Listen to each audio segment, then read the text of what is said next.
This is an article published in the Reformed Presbyterian in September of 1838 entitled Emancipation in the British West Indies.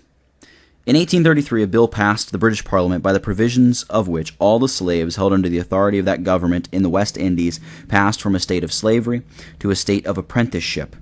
In this state, the class of apprentices denominated non-praedioles, house servants, and mechanics were, by the provision of the bill, to continue till the 1st of August of 1838. All others denominated praedioles, field hands, till the 1st of August 1840. The local legislatures in Antigua and one or two smaller islands substituted immediate abolition in the room of the apprenticeship system and gave freedom at once to the slaves in these islands. Entire emancipation in Antigua, etc., has succeeded in its beneficial results, perhaps beyond the most sanguine expectations of its friends. The fears of the timid have been dispelled, the mouths of the gainsayers of human liberty have been stopped, while the hearts of the advocates of freedom have been encouraged and their hands strengthened.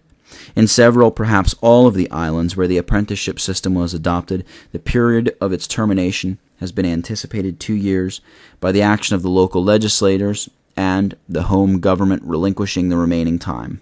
The following statements show the state of the islands in this matter, so far as we have learned. On the 1st of August, 1838, there were emancipated in Barbados, 82,000, Dominica, 15,400, Jamaica, 323,000, Montserrat, 6,200, Nevis, 6,600, St. Vincent, 23,500, St. Christopher's, 19,500, Tortola, 5,400, for a total of 481,600.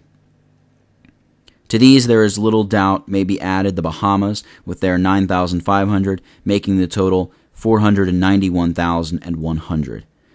Of the chartered colonies from which we have had no intelligence, there remain Grenada, 24,500, and Tobago, 12,700. Total, 37,200.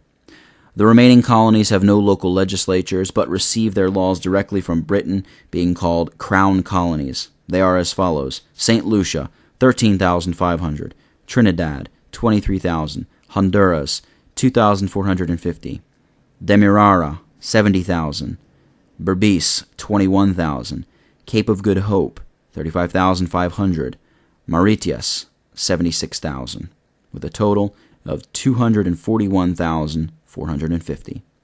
The following extracts from late London papers afford evidence that the Crown Colonies will not continue long under slavery's blighted influence and curse. Quote, in Parliament, July 16, Lord Brougham moved an address to the Queen praying the abolition of Negro indentured apprenticeship in all the Crown Colonies on the 1st of September 1838.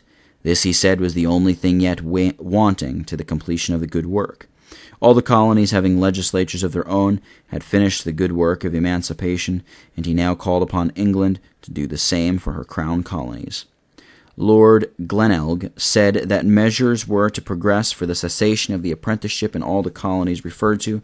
Lord Brougham declared his gratification at this intelligence, unquote.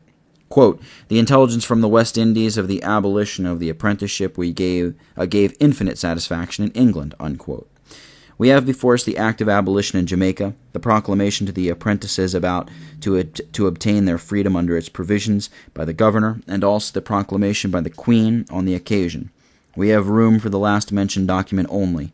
It should make thousands in this land of boasted freedom and Christianity blush, yes, blush deeply, taking to themselves shame and confusion of face. Quote, by the Queen, a proclamation.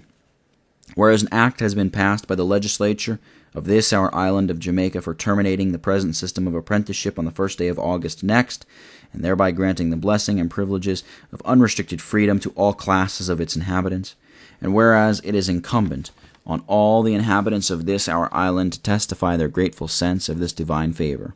We do therefore, by and with the advice of our Privy Council of this our said island, direct and appoint that Wednesday, the said 1st day of August next, be observed in all churches and chapels as a day of general thanksgiving to Almighty God for these his mercies, and of humble intercession for his continued blessing and protection on this most important occasion.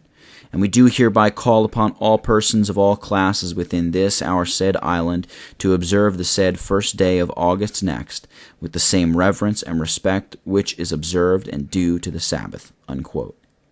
Another call, loud and solemn, has been made by divine providence on the taskmasters in these United States to let the oppressed go free. It remains to be seen whether they will hearken and obey, or whether they will, Pharaoh-like, harden their hearts against the Lord and refuse to obey his voice. The effect of emancipation in the West Indies must be either the hastening of the abolition of slavery in this land, or the ripening the nation for heavy judgments to be inflicted in the day of God's wrath.